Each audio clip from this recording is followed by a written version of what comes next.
Sportageous. Sport gets smarter. Hello, everyone, and welcome to another episode of the Sportageous Videocast, where we bring you insights into the sporting world straight from athletes, sports biz, sports professionals, and more.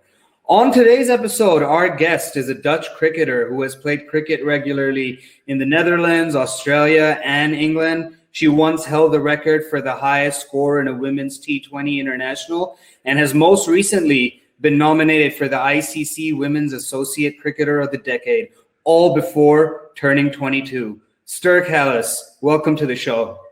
Thank you very much. Really excited to have you on the show, Sterre. There's so much to get into, so I'm not going to beat around the bush. Let's get straight into it. First and foremost, congratulations on the nomination. Yeah, thank you very much. It's quite an honor to get nominated when I'm only like 21 years old. So it means a lot to me, and hopefully we can get some votes together. And Fantastic. Well, for anyone watching, be sure to head over to the ICC website and give a vote to Sterre. And hopefully, Sterre, you win it. And it really is incredible. And, we're really glad to have you on the show. Moving on, I guess, cricket's obviously back and blooming. We've got games going on all around the world, the men's game, the women's game. What's it been like for you to be back in action, and what have you been up to on the cricket pitch? Yeah, no, it's really good. Like when I came back to Australia in March, I think it was like really strict with like restrictions and stuff like that. So I came back and everything was closed and I couldn't really do anything. So then everyone was like trying to like run outside and like do workouts at home and stuff.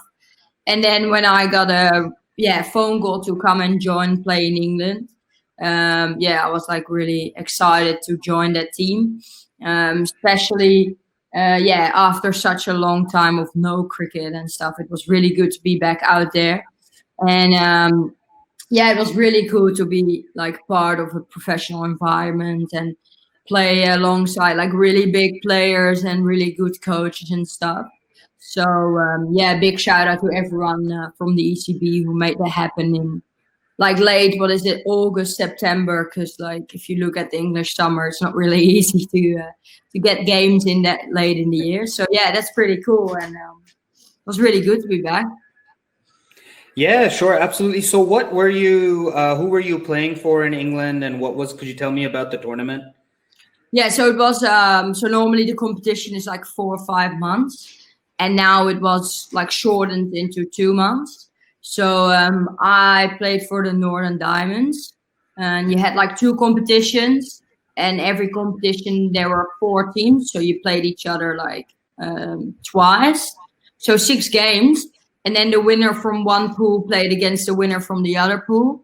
And then that was the final. So we made the final, which was pretty cool. And that was played in Edgbaston. So unfortunately we lost that final, but it was a really good experience.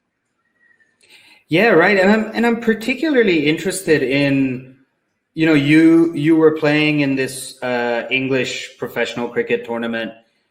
Were you one of many or few associate cricketers involved in that? What is the structure like? Were you the only one, or were there others as well from associate nations such as the Netherlands? There were 2 others from Scotland. They played for the Lightning, which was also in our group stage. They played there as well, which was I think really good for associate cricket. Yeah, absolutely. And speaking of associate cricket, and of course your nation, the Netherlands, it's really interesting because cricket has been played there for over 100 years, and then it diminished. It's all about football, and lately it's been making a return. How much has cricket changed since you started playing? Because if I'm not mistaken, you were only 6 years old. And how has it been in terms of what you've seen, but also how it's become more professional, or has it become a lot more professionalized than it was before? Yeah, so when I started, what you already said, I was really young, and I started to play like friendly games on a Friday night, like kind of Milo cricket, what you guys have in Australia. Yeah. And then I always started to play with the boys, because there was not really a women's like younger competition, and I think that really took my game to a higher level, because the boys, they like make you tougher, and standard of cricket is much higher than women's. But if you look at it now, there are quite some teams which has women's youth teams, which was not when I started to play.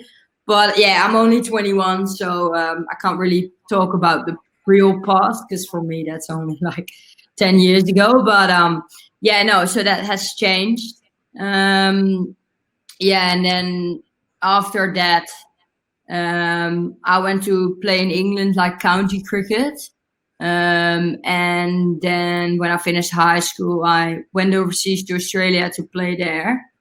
But now, we still have a women's. We have a women's team, which got like better and better every year, I reckon. And at the moment, we can train here during COVID, because it's like top sports kind of thing, so we can train and stuff. So hopefully the team sticks together, and in the next couple of years we can make a huge difference. Yeah, absolutely. I mean, the more the game grows, the better it is for everyone, I think. And for a country with such a rich tradition of the sport, it's only natural that the women's game also grow and develop. Like, we're past that stage where that's sort of a question or a discussion. It has to happen. Tell me a little bit about, being in the women's team there in the Netherlands. What's the camaraderie like? What's it like playing with some of your peers? Who are some of the players from Netherlands that you look up to? And, what is the sort of ambition that the team has and you have with the Netherlands? So at the moment, we tour like twice a year, kind of. We always have one qualifier and then a qualifier for the qualifier. So that's got cancelled this year because of coronavirus. But normally we travel like twice a year, and then at the moment we train on Mondays. And Monday night we have like fitness with the guys as well. And then we train Wednesday night, Thursday morning, Thursday night, and then Saturday morning. So at the moment, I think we train, quite a lot. And then we have a new coach coming up in February, which is, pretty exciting as well. So I think, like in the past, loads of girls stopped playing because they had to work and they couldn't like combine work with training and stuff. So they quit like playing, which is a shame, I think, because they were quite good, and then they stopped playing because they can't combine. So hopefully the team we got now, they will stick together, and when it got more professionalized, then maybe with contracts and stuff, the team can stay together, and we can build up towards like another tournaments and stuff. Yeah, absolutely. And do you ever face that challenge personally, which you touched on, of having to manage, your training team, playing cricket, and then also working, or is that something that you don't face yourself? Well, I haven't really been working a lot yet, because like I went season into season, so I didn't really have like time to work and stuff. But at the moment I'm working, for the coronavirus kind of thing. I work for the call center where people like call for like appointments and stuff. So at the moment I'm working next to cricket as well. Which is sometimes quite challenging to combine, but maybe in the future that's not necessary anymore, and I can, so you make it happen essentially for the love of the game? Yeah, Would exactly. that? Yeah, Yeah. I love to try to play games. So Yeah, fantastic. Look, I did want to ask because it was obviously Sean Martin from FairBreak who put us in touch in the first place, and I just wanted to ask you about your involvement and work with FairBreak. You were obviously in Australia as well, and we've seen with the World Cup earlier in the year here in Australia that the appetite for the women's game has significantly grown. And FairBreak does, so much work in that space. yeah. Could you tell me a little bit about your experience with FairBreak, what you did, and what that has been like? Yeah, so Sean got me like invited last summer to come and play in England for like a week, I think it was, which was pretty cool. I think we played that year. Sana Mir was there, like Susie Bates came up there, which was pretty cool to play against. Well, alongside like big players, Alex Blackwell was there as well. I think FairBreak is a really good like organization and gave me some really good opportunities to learn from the best players in the world and play a lot of games on competitive level. For my development as a cricketer, I think these things has been like really crucial. Besides that, FairBreaks also like gives me trying to like develop myself, expose myself, to become like a really good cricketer and create more opportunities like for the future. And I think I would really like to thank Sean as well, for inviting me and be part of this really cool environment. And it has been really important for me as a cricketer as well. And I would like to thank them and highlight their fantastic work. For gender equality in the world. Yeah, of course. And I mean, and in doing so, as you mentioned, you played with all these legends of the game and superstars and, places like England and Australia are cricketing giants. You talked about Sana Mir and, Pakistan cricket has a long history as well. Yeah. What was it like sharing a jersey with these players, playing on the same pitch as them, and how did it help, your development, which you touched on earlier? How did it help with that growth for you as a player? Yeah, so of course, like Sana Mir, Alex Blackwell, Susie Bates, they're like, one of the best players in the world who can like, be in your team and stuff. So sharing a changing room is actually like really cool with them and share their thoughts on the game and share their experience. And I think you need that like, in your game, you need to like, if you want to improve, you need to play like loads of games on like high standard levels. You need to like get the chance to expose yourself and stuff like that, and the opportunity to play some games and that I think so. They also provided like sponsorship, so you can play with like your like really good gear, and that helps your game as well, I think. So it's pretty cool, I think.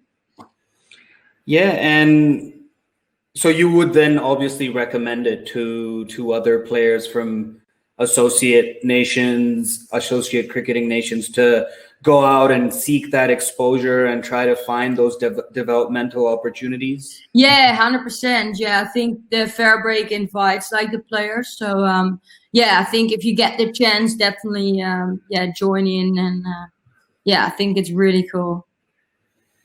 Yeah, awesome, Sterre. And just before I let you go, there are a couple of more questions that I had in mind.